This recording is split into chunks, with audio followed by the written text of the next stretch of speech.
ഇന്ത്യയിലെ തന്നെ നാലാമത്തെ സമ്പന്നനാണ് സൈറസ് പൂനെവാല എന്ന് പറയുന്നത്. ഈ സൈറസ് പൂനെവാലന്റെ ബിസിനസ് പറഞ്ഞാൽ അദ്ദേഹം യഥാർത്ഥത്തിൽ കുതിരകളെ വളർത്തിയിരുന്ന ഒരാളാണ്. ഈ കുതിരകളെ വളർത്തി തന്റെ ഫാമുകളിൽ കുതിരനെ വളർത്താൻ വേണ്ടി അദ്ദേഹത്തിന്റെ ബിസിനസ് കുതിര വളർത്തി വാടക കൊടുക്കുന്നതായിരുന്നു.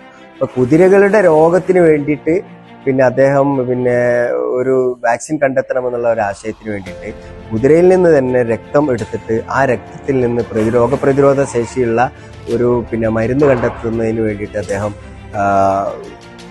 ഒരു ഉദ്യോഗസ്ഥരൊക്കെ വെച്ചിട്ട് ഒരു പഠനം നടത്തിയതിൻ്റെ അടിസ്ഥാനത്തിലാണ് 1966 വാക്സിൻ്റെ കണ്ടുപിടുത്തം വരുന്നത്. അപ്പോൾ സൈറസ് പൂനെവാല യഥാർത്ഥത്തിൽ ഏറ്റവും വലിയ സമ്പന്നനായത് ലോകത്തെ തന്നെ രോഗപ്രതിരോധ ശേഷിക്ക് നമ്മുടെ ഈ കോവിഡ് വാക്സിനൊക്കെ ഏറ്റവും കൂടുതൽ കൊടുത്തിട്ടുള്ള സിറം ഇൻസ്റ്റിറ്റ്യൂട്ട് വികസിപ്പിച്ചെടുത്ത വാക്സിനുകളായിരുന്നു. ലോകത്തിൻ്റെ പകുതിയോളം ആളുകൾ ആ വാക്സിൻ സ്വീകരിച്ചിട്ടുണ്ടെന്നുള്ളതാണ്.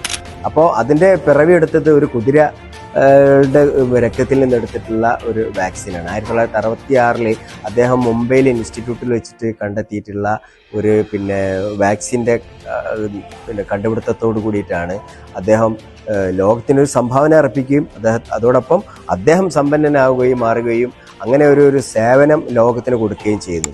ഇതിൽ നമുക്ക് വലിയൊരു പാഠമുണ്ട്. കാരണം നമ്മൾ ലോകത്തിനൊരു സംഭാവന അർപ്പിക്കണം, ലോകത്തിൻ്റെ ഒരു പെയിൻ പരിഹരിക്കാൻ കഴിയുക, ലോകത്തിൻ്റെ പ്രശ്നങ്ങൾക്കൊരു പരിഹാരം കാണാൻ വേണ്ടി ശ്രമിച്ചു കഴിഞ്ഞാൽ ലോകത്തിന് അതൊരു ആശ്വാസമാണ്, നമുക്കും അതൊരു ആശ്വാസമാണ്. നമുക്ക് സമ്പത്ത് നേടാനുള്ള ഒരു മാർഗവും ലോകത്തിന് അതൊരു പെയിൻ പരിഹാര മാർഗവും ആയി മാറും. നമ്മുടെ മൊബൈൽ ഫോണുകളായാലും നമ്മുടെ ട്യൂബ് ലൈറ്റുകളായാലും നമ്മുടെ വാഹനങ്ങളായാലും നമ്മുടെ വാച്ചായാലും ഓരോ പ്രശ്നങ്ങൾക്കുള്ള പരിഹാരങ്ങളാണ്.